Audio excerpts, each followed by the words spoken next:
and then in the temples again. And it's actually sometimes quite nice to put a bit of blush around here. It's nice. I like the feeling of blusher brushes. It's just like soft caress. Okay, and then we can do a bit more highlighting. I'll probably do a bit more highlighting with the bright concealer or a bright powder here. And it's all about bringing things forward. So we've done that. Might do a little bit of décolletage, darling, as well. Okay, right. I could do my contouring forever because it's another thing that gives me confidence. I'm going to put it on the side. I've already done that darker tone in the beginning that I showed you to contour my nose, but that was a different tone to this, so I need to match it all up and sort of blend it all together so that it looks matched. Okay, so, and then underneath there as well. Okay, so now, another thing I like to do, sorry, is, I'd like to have another sip of coffee.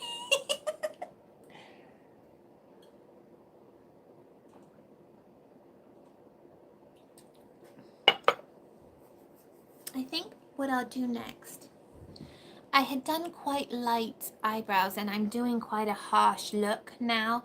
I think this look that I'm doing is really more appropriate for the evening actually. So what I'm going to do is I've just dropped the brush and I have cats everywhere, so I'm going to have to wash this brush now. I'm very, very keen on, the importance of cleaning your utensils because obviously you're touching your skin all the time, and so that's very vital.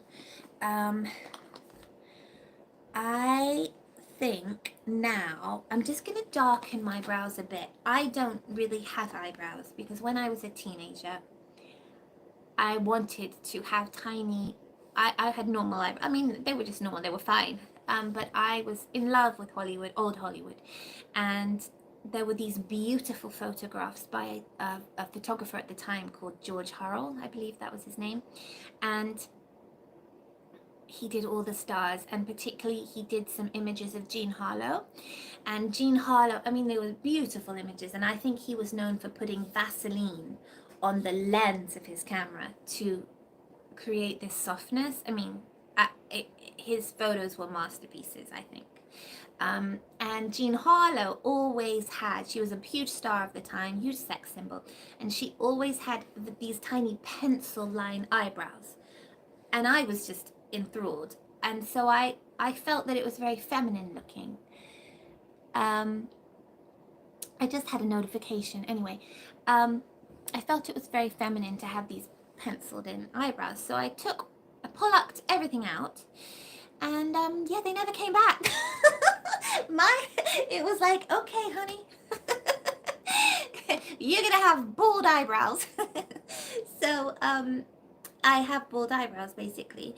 They grow in like little bits and pieces, but you can't really see them. So I always have to draw them in every morning. I'm actually thinking of microblading to have eyebrows so that I don't look like a bald faced person when I wake up in the morning. But anyway, for now this pencil is, let me just check.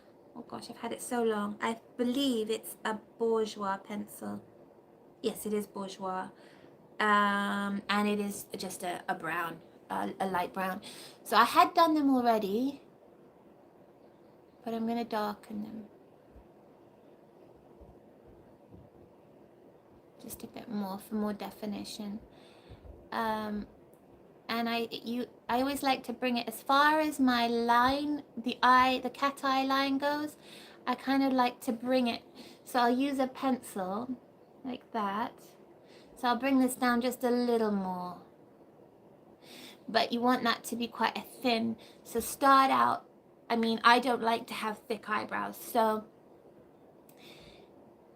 but this part needs to be wider, and then it tapers out towards the end. I mean, I can fix all that a bit later. I just even it up, do the same on the other side.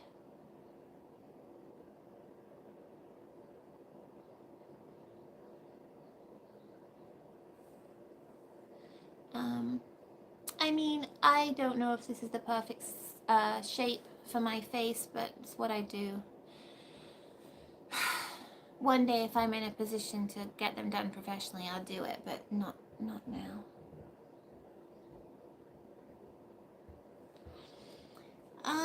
Yeah, so I always feel they look a bit harsh with dark pencil, but I'd rather do that and then I can powder it down so it doesn't look so, I can do that a bit later if I want to. For instance, I've got this powder here. This is Huda Beauty, again, pink. Like, I'm quite happy that I don't use many powders that are loose. I prefer set powders because they don't seem to go everywhere. I bought this Huda Beauty one simply because I liked the color. It's called Cherry Blossom Cake. Beautiful, beautiful, just like pink dream. So sometimes I will use that. Let me see, I could probably do it. I usually wouldn't use the same brush. Let me see. This is the brush that I had for my blusher, but I've used up all the blusher on there. Usually I would use a different brush, but I'm in it. My other brushes are in the other room. What I'm going to do is lightly tap on here. Got a little bit of there on the. This is the Cherry Blossom shade. Tap it on my hand so it gets rid of excess. And then I'm just going to quickly put it on there. So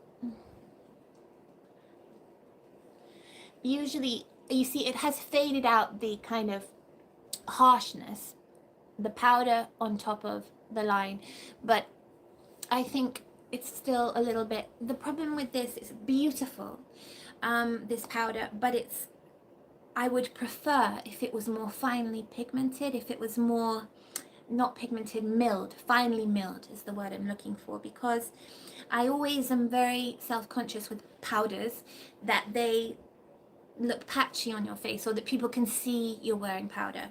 I mean, obviously I wear lots of makeup, but my mother always said the point with makeup is to look like you're not wearing any. And obviously I wear loads more than